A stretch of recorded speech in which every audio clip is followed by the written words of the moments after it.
Two major defense companies are in a battle for the future of Canada's fighter jet fleet. Sweden's Saab Gripen versus U.S. firm Lockheed Martin's F-35s.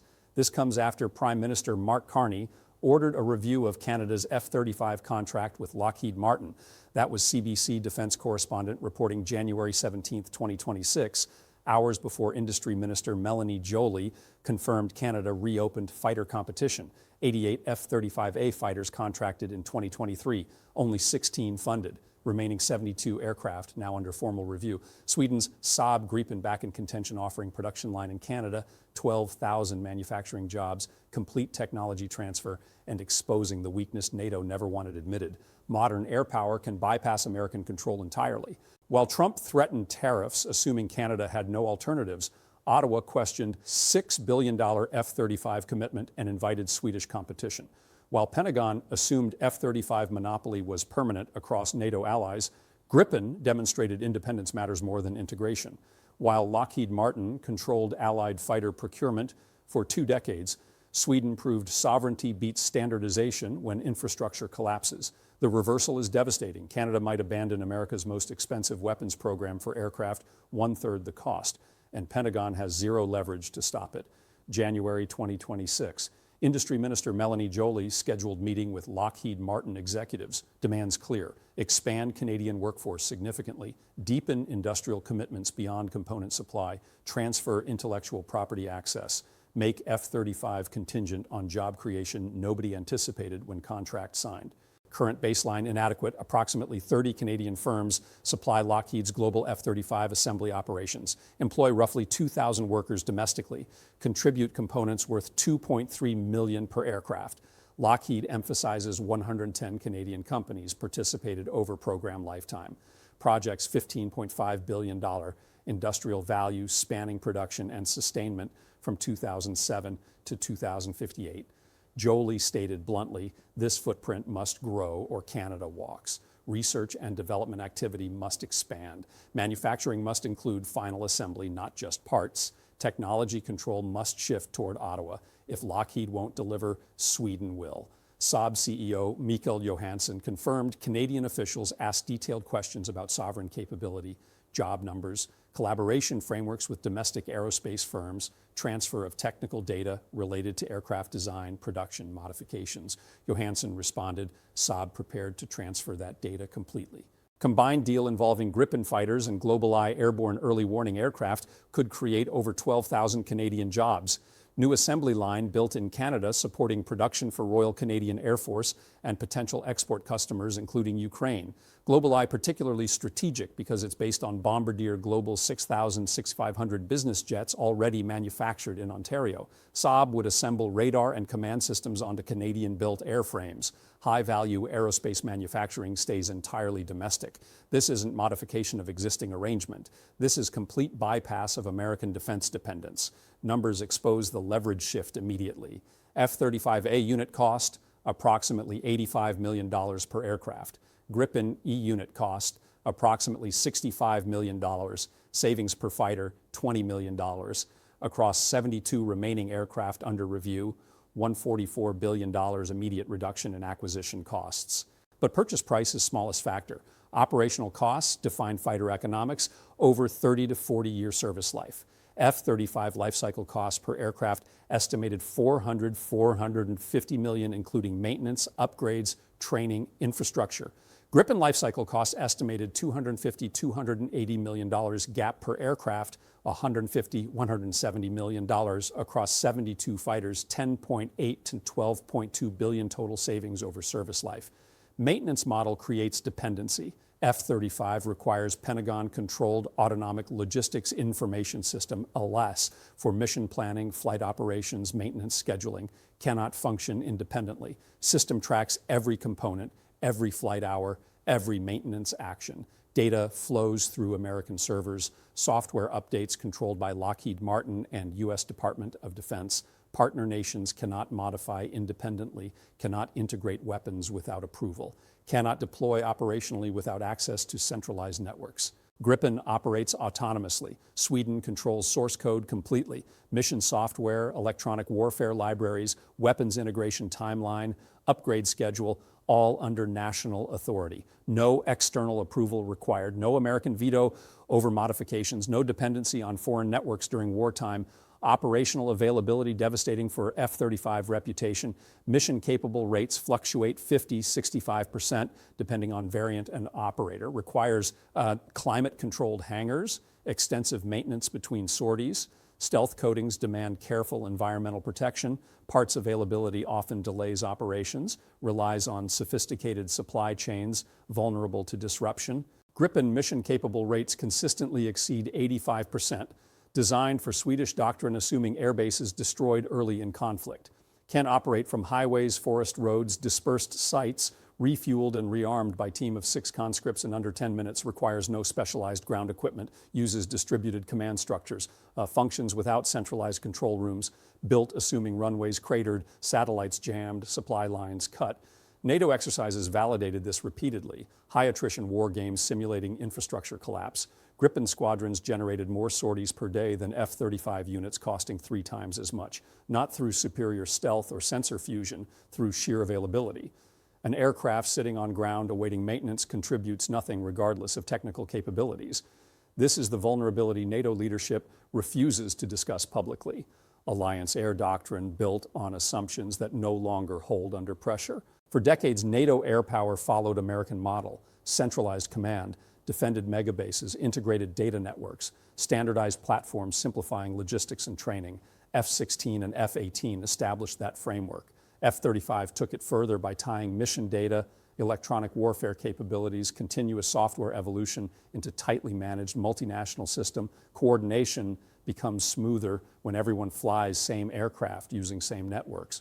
But convenience carries unspoken cost. Dependence becomes structural. Strategic freedom narrows. Partner nations cannot operate independently during crises without American approval for critical systems. Sweden approached air combat from opposite direction. Planners never expected protected bases to survive opening phase of major conflict. Assumed runways cratered within hours. Fixed command centers targeted immediately. Satellites degraded or jammed. Supply chains disrupted before first day ended. Design philosophy. How does fighter keep operating when everything fails? Answer: shaped Gripen from beginning. Prioritize survival, persistence, autonomy over prestige or technical supremacy. Build aircraft that disperses, hides, relocates, fights while cut off from centralized support. Survive first 72 hours when wars are decided. Practical details, often overlooked, matter strategically. Gripen operates from ordinary highways rather than relying on vulnerable airbases, refueled and rearmed by small teams of non-specialists in minutes. Systems function without constant satellite connectivity using distributed mesh networks. Design allows independent wartime decision-making without external permission. These choices make aircraft less glamorous on specification sheets, but far harder to suppress operationally. NATO planners aware of design principles for years. What caused real unease? Multinational exercises where Gripen's availability advantage became undeniable. Exercises revealed uncomfortable truth. Fifth-generation aircraft bring unmatched sensor fusion and networking when infrastructure intact. But when bases threatened, data links jammed, supply chains stressed, simpler, more resilient platforms maintain tempo. Gripen kept flying while more complex jets cycled back for maintenance. Software verification, secure uploads, climate-controlled storage. Sortie generation rate matters deeply in modern warfare. Air superiority isn't only about radar cross-section or electronic attack capabilities.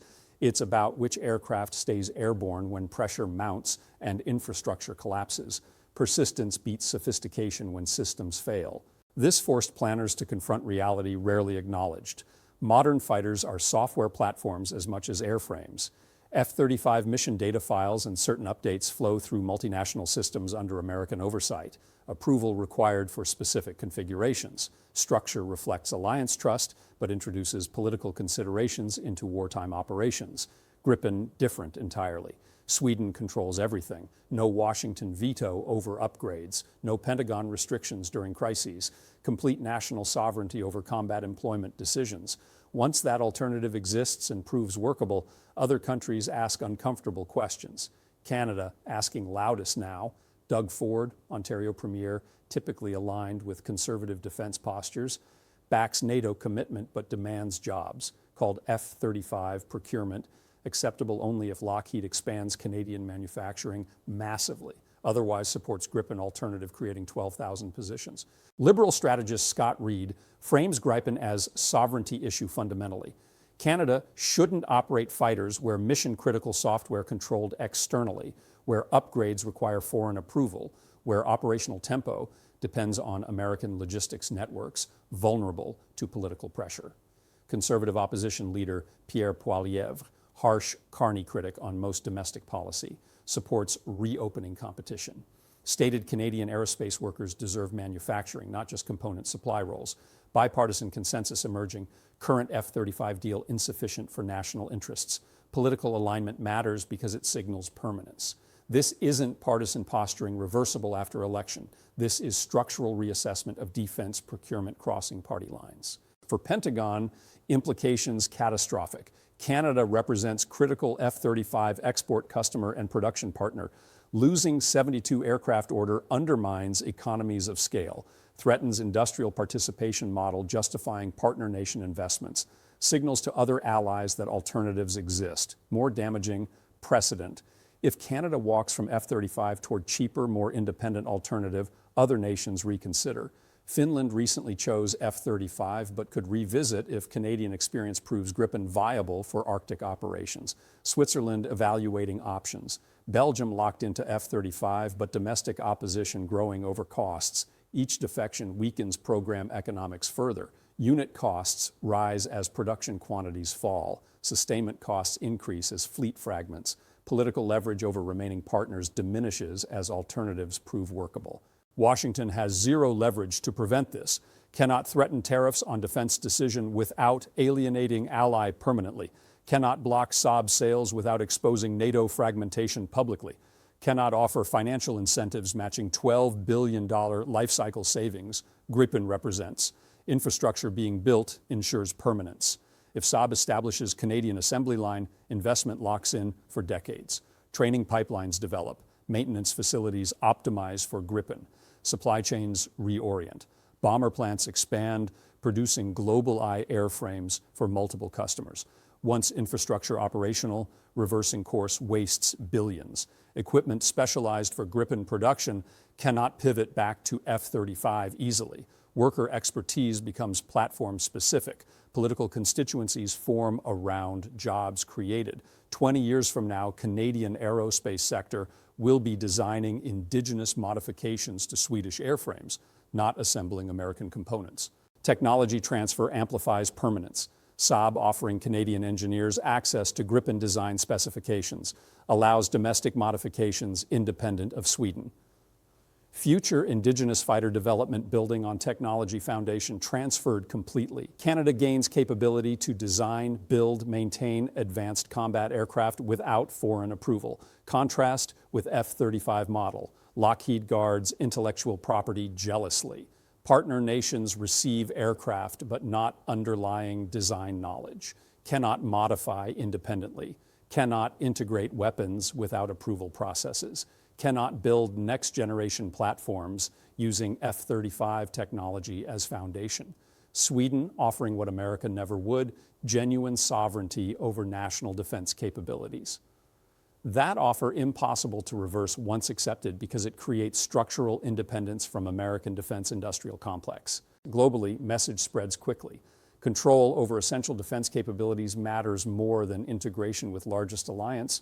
Independence beats standardization when political reliability questioned. Smaller partners offering genuine technology transfer compete effectively against largest defense contractors when sovereignty becomes priority. Other nations watching Canadian decision closely. Australia operating F-35 but reconsidering force mix given operational availability challenges. Japan committed to F-35 but developing indigenous fighters simultaneously. South Korea licensed F-35 production but investing heavily in domestic KF-21 program, all hedging against American dependency Canada now directly challenging. Trump's tariff threats and sovereignty rhetoric accelerated rethinking. Allies questioning whether defense integration with Washington creates vulnerability rather than strength, whether American political reliability justifies dependency on controlled systems, whether alternatives offering independence worth accepting modest capability reductions. Gripen proves alternatives exist and function effectively, not matching F-35 in every technical metric, but exceeding it in availability, cost, independence, factors mattering more when infrastructure threatened and political alignment questioned. For American defense industry, this is nightmare scenario. Losing marquee export customer to cheaper competitor offering better terms, watching NATO ally choose independence over integration, seeing decades of alliance management unravel as sovereignty concerns override interoperability benefits. Pentagon has zero leverage to reverse this trajectory, cannot threaten, cannot incentivize adequately, cannot compete on terms Canada prioritizes: jobs, technology transfer, operational independence, cost. Trump's trade war eliminated goodwill making partners tolerate dependency. Carney's review exposes consequences. This shift is permanent, not because single procurement decision, but because it validates alternative path. Once Canada demonstrates modern Air Force can operate independently from American systems successfully, blueprint exists for others. Once Saab proves technology transfer creates jobs and capabilities domestically, other nations demand same. Once Gripen shows availability beats sophistication operationally, doctrine changes. 20 years from now, NATO air forces will operate mixed fleets, some F-35s for high-end contested missions, more Gripens for persistent operations, training, air policing, sovereignty patrols, each nation controlling larger share of combat capabilities through Swedish technology transfer rather than American system integration. Trump has zero leverage to prevent this future. Tariffs punish but don't reverse infrastructure being built. Threats alienate but don't change operational math favoring Gripen. Rhetoric about sovereignty backfires by proving Canada's point. Independence matters, and Sweden offers it completely. Canada's Gripen choice doesn't end F-35 program, but it ends assumption that American platforms are only viable option for NATO allies. It ends belief that integration matters more than independence. It ends Pentagon's ability to control allied fighter procurement through technical monopoly. That control cannot be recovered once lost. Evidence exists, alternative proven, precedent set. Other nations follow because path validated by Canadian decision. Defense industrial complex built on alliance dependency faces structural challenge it cannot overcome through pressure or persuasion. The weakness exposed isn't technical, it's strategic. NATO air power built on centralized American control, vulnerable to political fracture. When allies prioritize sovereignty over integration, system fragments. When smaller partners offer genuine independence, larger ones lose monopoly. When availability beats sophistication operationally, expensive platforms lose appeal. Pentagon stunned because assumed loyalty guaranteed by capability advantage, assumed allies would accept dependency for performance benefits, assumed no viable alternatives existed to American fifth-generation fighters, all assumptions proven wrong by Swedish aircraft designed for survival when everything fails. Gripen didn't defeat F-35 through superior technology. It defeated F-35 by offering what America never would, complete sovereignty over national defense. Once that offer made and accepted, American control ends permanently. If you want to understand how defense procurement, alliance politics, and sovereignty concerns are reshaping NATO's future, subscribe now.